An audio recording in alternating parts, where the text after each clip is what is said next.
Hello and welcome to our webinar today on our new videos, infographics, and a few other good treats. I'm Chad Hill and I'm joined by Adam Stetzer. Yeah, good afternoon, Chad. Welcome. Glad everyone can join us. I'm up here in Rochester where it has started to snow, and I'm joined by the HubShout team. Say good afternoon. Good afternoon. Awesome. Let's jump right in here. So this is interesting. I was looking back over previous webinars, and we've had similar discussions many times. And as everyone knows, our industry continues to evolve. The algorithm updates that we continue to see, and we're just coming out of the season of algorithm updates, continue to mandate quality over quantity. And I just wanted to reflect on a few of the things that we've done in 2014 in terms of new services that we've already launched, and then we're going to talk about some revisions that we're launching today. The first one is that we launched the press team. So this was a group of people that has been an integral part of all of the new programs and types of content that we've been able to generate this year, which includes their ability to actually contact your clients in a white-labeled fashion. And that's not only their training, but also the technology we've built so that we're able to call people from numbers that are local to your market, and then if someone were to call back in, that actually announce the name of your business. So we've been able to support not only the people side of this, but also from a technology standpoint, I've been able to offer this white-labeled contact, which we're really excited about and continues to be a place where we see ongoing growth in terms of getting closer to your clients and being able to work with their information to get them better results in the search engines. We rolled out the PR Web upgrade. We also introduced the following three types of content. We rolled out the featured news, and we've had webinars on this where we talk about the relationship and what we're doing to build up our publishing partner group. It's a really interesting area and one that we've shared in previous webinars, but again, we'll continue to talk about that, just not as much today. We also rolled out the business quote, which allows us to give your client a call and quote them as a subject matter expert on different topics of stories that we're publishing with our publishing partners. And then we've also improved our press release interview, and I can tell you that the quality of the press releases has gone up tremendously from the days of the questionnaire. I know a lot of people like those questionnaires, but they tended to have very flat information that was not really truly newsworthy and therefore not worthy of a press release. So when we're actually able to talk to your end clients, that's been a great way for us to be able to pull interesting information out. I was just looking today at one that we did for a t-shirt company that was rolling out some holiday designs. That press release that we launched for them on PR Web actually outranks their website on a pretty good seasonal term as we move into the holiday season here. All of these features have been sort of the best of our new direction, have been rolled up and put into what we call our news plans. So it allows you to focus on the highest quality, the best opportunities for syndication and citations of your client's business with these news plans. So those are plans that we've rolled out earlier in the year and continue to really promote. And then the final one that we rolled out not too long ago was that for people on the news plans, we actually dropped the price by 50% for our social media services because we know that those two things go so well together. If we're creating great, interesting, newsworthy information that's going out with great placements, there's not really anything better for someone to share on their social media feeds than that information. So we wanted to make it even more approachable. And obviously, the better content we have to share, the easier it is for us to run our social media programs. So that's why we decided to bundle those two services together and make it even more affordable for you. And now we're today talking about new enhancements for November. Now, interestingly enough, the enhancements that we are talking about today were things that actually were already on the roadmap prior to the algorithm update season and Penguin 3 and Panda 4.1. But I thought today, since this is our first webinar since the 18th when Penguin 3.0 launched, I wanted to take a minute just to sort of go through kind of where we are and what types of sites were impacted by Penguin. So there really were two issues, and they're the same issues that came up last year. You either were impacted by Penguin if you had links on, directories, link farms, and sort of other types of aggregator sites. So basically low quality websites that typically focused more on lots and lots of links rather than fewer better links. So that was definitely one thing that we saw, but it was especially true when those links you were building had very specific exact match anchor text. And this is something that we've added into our on-site reports for all the clients coming inbound to us, that we look at their anchor text ratios, and anytime we see what people call a money keyword or a target keyword with a very high percentage of your total anchor text, we're typically flagging those and suggesting that we go deeper into looking at those links and figuring out if those need to be attempted to be removed or disavowed, or other things that, again, we'll talk about here in a second. The other thing that I think, for me at least, and we've got a blog post coming up on Search Engine Wants next week, I think, that covers the same topic that Adam has coming out, and is really the fact that I think this does establish the need for ongoing link review. Over the last year, between 2.1 and 3.0, there is still sort of a question in many people's minds about, is negative SEO possible? How careful do small businesses especially need to be at kind of watching their backlink profile? Are they picking up links from strange bots or aggregators or other weird things that they may not know about? And I think that, really out of the abundance of caution, because while Google says negative SEO isn't possible, I've seen some examples that I wonder if that's 100% true. I think that it is something that we need to be looking at, and we're working on some ideas on how that can be a part of a service offering that we could provide, and it's something we're planning on continuing to work on. So really, for Penguin 3, that's where we are. So it is interesting to fold that into the discussion today.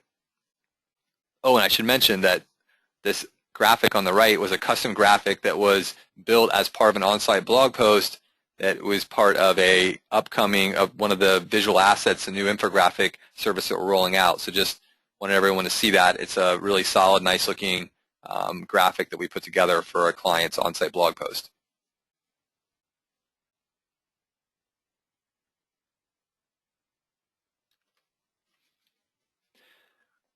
Now, the reason that we even took a look at videos and infographics is because if you recall, back at the sort of middle of or beginning of Q3, we sent out a survey where we asked everyone to rate our service and give us some feedback. And two of the items that came back from that survey were basically requests saying that people didn't think that the videos that we were offering were good enough, and they also questioned the value of the placements. We were posting them on YouTube, and people wanted to know, how is that helping my client's SEO, because I don't really think people are seeing these videos, so what's going on here? And then the other one was infographics. Again, trying to understand the value of the placements. There were some really solid placements. Visually it is a great site, but there were also, people had questions again about, should that be something that I'm trying to share more with my client, because we were hosting the infographic on the client's website, but for the most part we weren't embedding that into any blog posts or otherwise anywhere else on the client's website. So we listened, and we actually set up an internal team from account management, our graphic design team, our web development team, our SEO analysis team, and we all sat down and tried to kind of think about some of these questions that had been asked, and we really were looking for ways to, when we send out our next survey, see that people actually saw a market improvement and understood the value of these two components, the videos and infographics. So let's jump in and talk about what we've done. And Adam, I just want to make sure you guys are with me here, because are you guys there? Yeah, loud and clear. Great. Excellent. Seeing the slides just fine. Excellent. Okay, so let's talk about our new video process first. The first thing that we did is we decided to actually create 3 tiers of videos. We want a level 1, level 2, and a level 3 video. And for those of you who remember, the way we were producing videos prior to this change is that we were really making them more based on the facts in the campaign. So we would take the facts that were already there, the 10 or so facts that are part of the campaign, and our guys would create a video. But a lot of times the video was, in fact all the times, the video wasn't really meant to promote the client's business. It was really meant to present facts and information. And the feedback that we heard from a few resellers was that this, for many of our small business clients, was one of the few times they had an opportunity to get a video on their website, and they wanted that video to be more representative of their business and to be a sales tool and marketing collateral more than they wanted this to be a video of facts that was getting posted on YouTube. They wanted to use these videos on their website.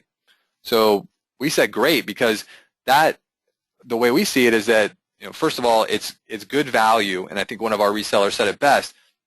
So much of SEO is this indirect. You're doing things to get this other benefit, that with videos you have a real opportunity here. A lot of times this is one of the few things that people can see and touch and feel and understand what they're getting out of what's going on. Now, obviously, we need to always be stretching to have them understand all the value, but we kind of understood the feedback that these videos are very, the collateral value of them is very high, and we wanted to produce something that the clients could truly understand. So we wanted to switch this up so that we're now, all of our videos are promoting the client and promoting their products and services. And so we have 3 tiers. The first one is stock photos, images from the client's website, and then we write a written narrative that promotes the company. If you have a level 2 video, then it's everything level 1, plus we're actually going to be including stock video footage. So you would still be a general slideshow type of presentation, moving between different slides of information, but some of those slides would actually have live footage or stock footage that would be incorporated in. So it just gives it a richer feel. There's more stuff happening in their richer videos. But then at the 3rd level, we're actually going to do everything in level 2, plus add a custom voiceover. So we have some in-house, some people on our team that have some radio and production background, and we're going to take this script that we're writing, and they're actually going to record a voiceover so that they're reading that script. So you really, again, you get the video, depending on what level you're at, is going to be, in all cases, more focused on the company, but then as you move up in the tiers, it'll have these other features. The video level is indicated on our revised pricing doc, and that will tell you kind of which plans have a level 1, which plans have a level 2, and which plans have a level 3. Now, the one thing we had to do is we're actually investing a lot more time in each of these videos. So rather than having maybe a video every month, we're actually pulling the time that we had allocated from across many months into making that one better video. But again, we believe that you'll get a lot more mileage out of that video. And so, and we benchmarked the competitors on how they were doing this, and in most cases, people were you were getting 1 video every 6 months or 2 videos every 6 months, rather than 1 video every month that was maybe not as, it didn't have as much high of a production value or quality. So you'll be getting that with these new videos. The other thing that we wanted to do was to we had many people say, like, this is great, but let's not do it. I don't want to have to have a video questionnaire that I go chase my client down on every time. So what we're going to do here is that we're going to take our best stab at a video that we believe sells the client's business. There'll probably be some cases where we have websites that are going to be really hard to make that happen, but by and large, most of our clients' websites that you guys help produce are pretty good, and so we understand what they're doing, and we can understand how to actually present their product to the market. Once you get that video, you will have an opportunity to approve it, and if there are changes needed, you can feed those changes back to us, and we can make those changes. So there is an opportunity here, if you don't like the first pass, to provide some feedback to us, and we can incorporate that into the final cut of the video.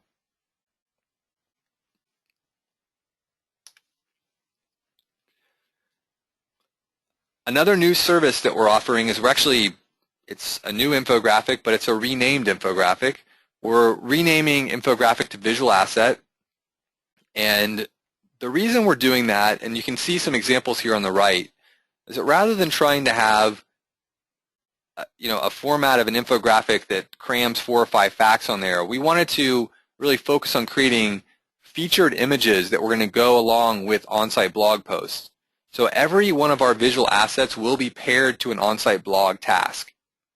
What that means is that you can actually see the little note from the task system at the bottom, at the dashboard at the bottom, that when this visual asset was created, it said to our team, hey, go look at the content over in this task, which was an on-site blog post, and create a visual asset that will complement that on-site post. And I think for many of you guys who have been on top-rated blogs, you'll find that this is often the case, that when you read a blog post, they've got sometimes a custom featured image, sometimes it's a stock image, but in my experience, when they have a custom featured image, it's really good because with things like sharing on Facebook and Twitter, even Google+, that image becomes such a big part of what gets shared that if you're just using kind of a plain Jane stock image, it's not nearly as inviting, and you're not going to get the same, I think you're not going to get the same number of shares as if you had something that was more customized. So we're going to be doing that with the visual asset.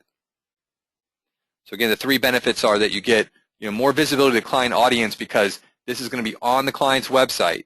It's a part of their website. If you have thumbnails enabled for their blog post, they're now going to have a nice little thumbnail that could be part of this featured image. It enhances the sharing of on-site content.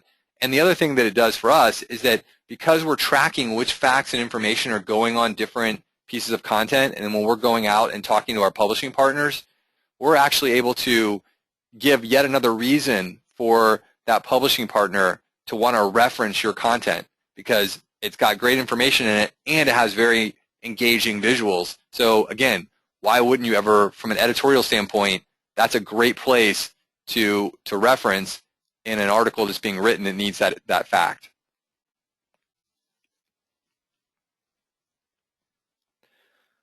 Now, one thing just to be really clear is that each plan has a different number of blog posts and visual assets. The numbers have not changed. So if you had one blog post and one visual asset, then every one of your blog posts for each month will also have a visual asset.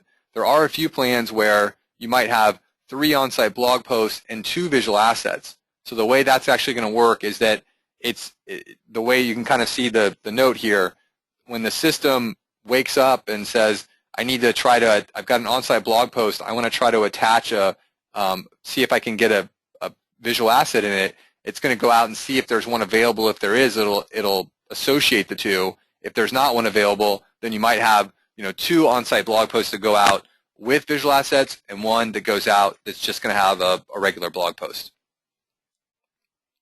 And by the way, on those, we'll still use a stock image like we do today when we post it on your website, assuming you're using our web dev team for posting.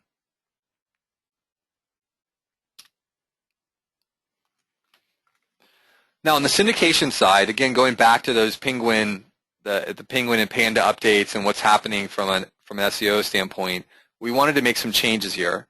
We're retiring our RSS and social sharing. We just felt that wasn't really what is going to get the best bang for spreading your news and information. And we want to do a few things. First of all, we have and will continue to have the ability to share all of your content on category Twitter accounts. But the thing that we wanted to, again, reemphasize part of this, but talk about some new things we're doing, is that we're really encouraging people, again, more and more as the content with these images, with the featured images we're just talking about, or the visual assets we're talking about, this content is incredibly shareable. So we want people to be integrating their client's Twitter account into the dashboard so that we have the opportunity to automatically share it. And this automatic sharing thing, I know a lot of people get nervous about automatic sharing, but if you look across we've been talking to a lot of different websites recently, and pretty much as many people that we've talked to that are in the publishing business, they want to be able to, when they publish a new piece of content, be able to share that as quickly and as widely as possible. So, again, we give you the ability in the dashboard today to add as many Twitter accounts as you'd like. So it could be your client's primary Twitter account. It could be if they had a personal account, whatever works for you. But you have the ability to integrate that into the dashboard, and then when information, featured news posts, business quotes, anything that we're doing on our client's behalf is syndicated out to the web, we have the ability to actually tweet that through your client's accounts. And that helps, again, fill up their feed with interesting information that's relevant to their business, but it also gives the chance of that information getting spread so that you have the opportunity of either someone, and the audience value of someone reading it, but ideally also once they read it, maybe they share it, reshare it, maybe they actually mention it in a blog post or somewhere else, but it gives you that chance, and that's what you want to do with the social media to encourage sharing. The other two things we're going to add in is we're actually adding a beta for Facebook and Google+. Facebook, again, still just a tremendous amount of activity in Facebook. It's not quite as open and public, so maybe it's not quite the same as, it's not indexed the way Twitter is, but certainly from an audience value, it's really important. And then Google+, again, there's been a lot of studies and various people saying that, what's the benefit of Google+? There's not a lot of people there, but we do know one thing, that gets into the Google ecosystem a lot faster when you share content on Google+. So we'll be launching that beta as well. The final note on syndication is that from a press release standpoint, we were already, if you were upgraded to the PR Web, only posting the PR Web, but if you were on one of the, if you had not purchased the PR Web upgrade, we were putting your press release on 3 free press release sites. We're actually going to be dropping that down to 1. Again, all the best practices, everything that I think people are posting and discussing is that you need to be posting on the single best place you can. The time for posting on 3 sites is probably well in the past at this point. So what we want to do, again, we recommend that everyone is on PR Web.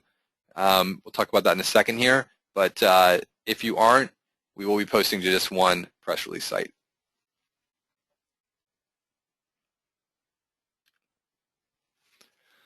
In terms of rollout, all of the plans that we've discussed today were updated on 11.1, and basically it's rolling out as tasks are due. So some of this stuff as the month goes on, there's tasks due. You can see some of the visual assets we've already looked at today.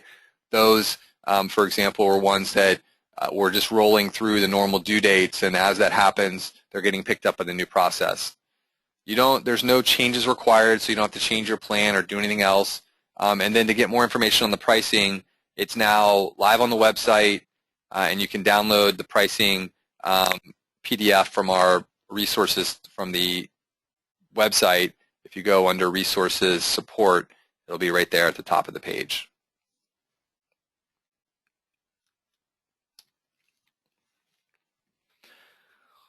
I wanted to end this before we jump into one final thing we're going to talk about, but I wanted just to go back and talk about our recommendations. And I had a reseller recently say, now you have a lot of options, and we have a lot of different types of resellers who are looking to hit certain price points and have legacy clients. So we do have different flavors, but I wanted to just tell you that if you're starting fresh and you're wanting to know what are HubShout's recommendations, what are we doing, we basically highly recommend our news plans.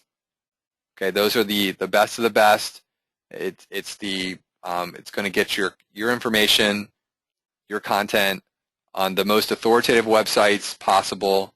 You're aligning your client with the news, and then when we look at all of the information about what is how important is quantity over quality. Well, we know that quality is still critical, and this is where you're going to get the best quality. And we also know that the quantity the quantity situation, that other providers out there have tons of quantity. We know that's also the kind of stuff when we get people in who've been impacted by some of these algorithm updates, it tends to be that there were quick wins with lots of quantity that in the long run didn't work. So news plans. I put this in there. We really insist that you use the premium writer. I know we have some people who don't want to, but it's really, really important. The reason it's so important is because our team of premium writers are in-house. They sit right next to our press team.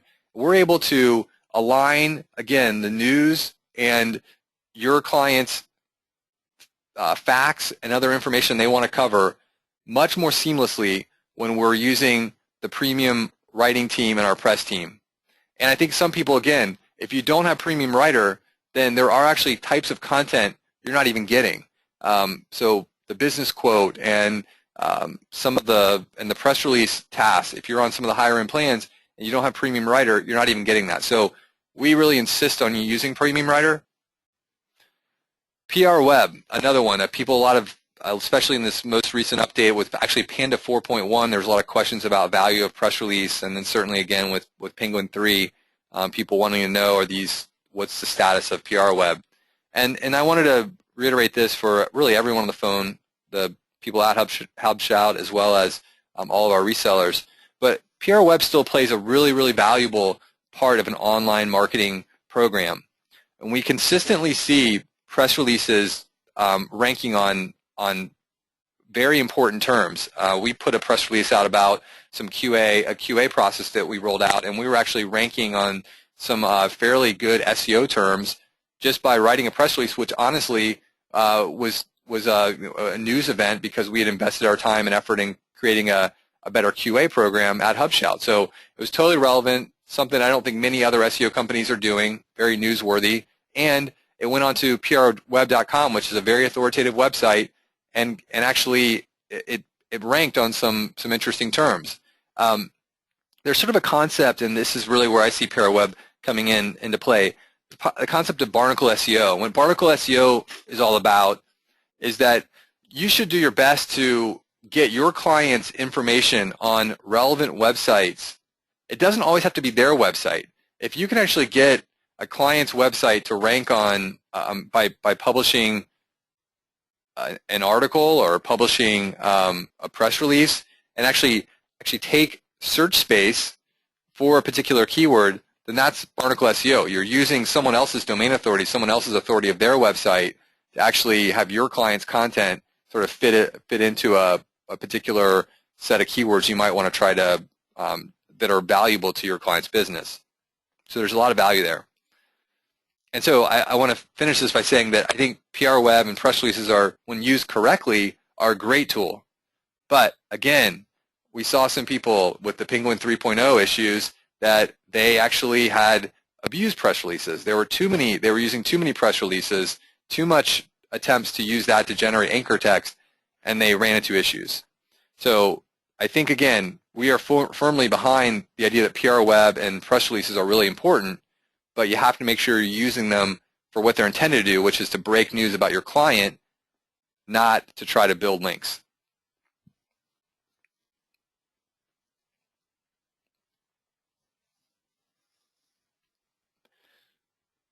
The final thing I wanted to hit today was talking about some changes we're going to be rolling out on Monday for our support model. We're going to be relaunching what the program today that we call Reseller. We're renaming it Reseller Plus, and we're going to be relaunching that on Monday. So any reseller who is under $1,000 in recurring revenue will be supported by our customer support team. We're committed to having excellent response time on any ticket raised, and we still will have our daily training sessions. Now, the reason we're doing this is because we want to increase the time that our account managers, our dedicated account managers, have to work with our Reseller Pro and Enterprise Reseller clients. So every one of our Reseller Pro and Enterprise Reseller clients will get more proactive time to allow our account managers to have more proactive time on each account, and there'll be more time for pre-sale support as well as sales coaching and account consulting.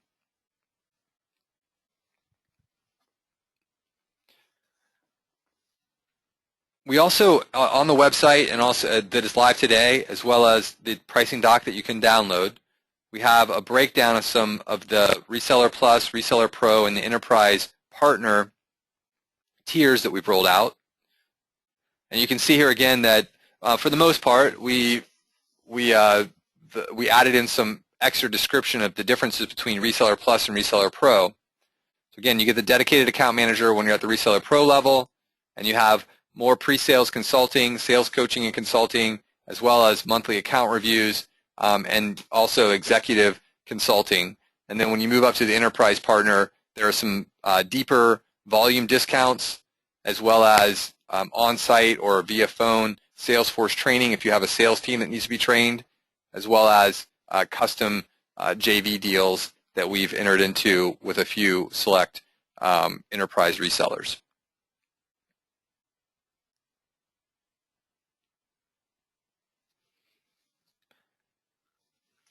And that wraps up what I have to present today. Adam, are there any questions that we want to cover on the phone? Well, we've been chatting back and forth on a number of questions. One thing that came in, just wanted to make sure, the question was, are there any pricing changes, anything you're presenting today? And I think the answer is no, but I just wanted to confirm. That's correct. No actual pricing changes. Just the deliverables are changing.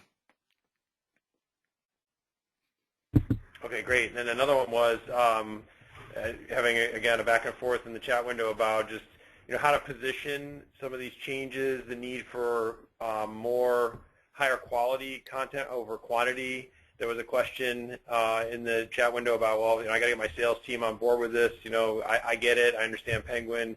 And I think that feeds right into some of what you were just talking about with the Pro program and the Enterprise program, where account managers who are assigned will have more time to help you with that. So I think I highly encourage folks facing struggles with their sales team to call in, get the account manager involved, have a meeting where the account manager talks to those sales team members and helps them understand what Penguin means and how to effectively use that for upsell.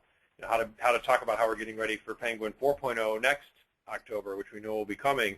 We did really well through Penguin 3 because we were working on it for a year ahead of time, really driving changes that Google wants to see. Now is the time to get ready for next year. I understand how that can be tough, but let's get the sales teams engaged, and let's use our account management team to help you get where you need to be. Absolutely, and I agree 100% that no one likes change, and certainly Adam, you and I have debated this many times. SEO unfortunately has sort of a started, I guess, but has a window dressing component where people like really long lists of deliverables, and on those deliverables, 70% of them can sometimes have very little value, but people like long lists of things you're doing. And so my general rule on that kind of goes back to first grade math. It's like, if something has zero value, then it's worth zero, no matter how many of them you're doing.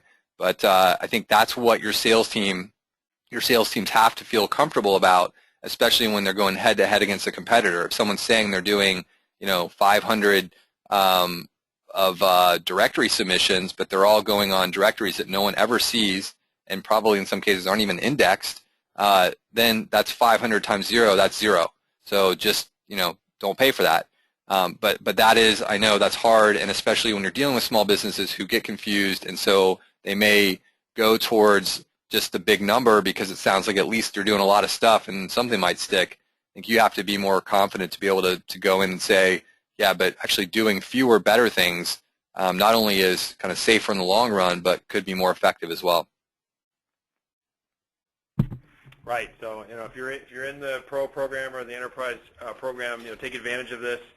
Our account managers are highly trained, and they're here in the United States, and they've helped a lot of partners move up from Pro to Enterprise by helping them grow their sales teams, by open call centers, obviously redo their websites, get advertising programs, other ideas for lead generation. So they're there for you, and we definitely want to leverage that to help you grow, because your success, of course, is ours as well.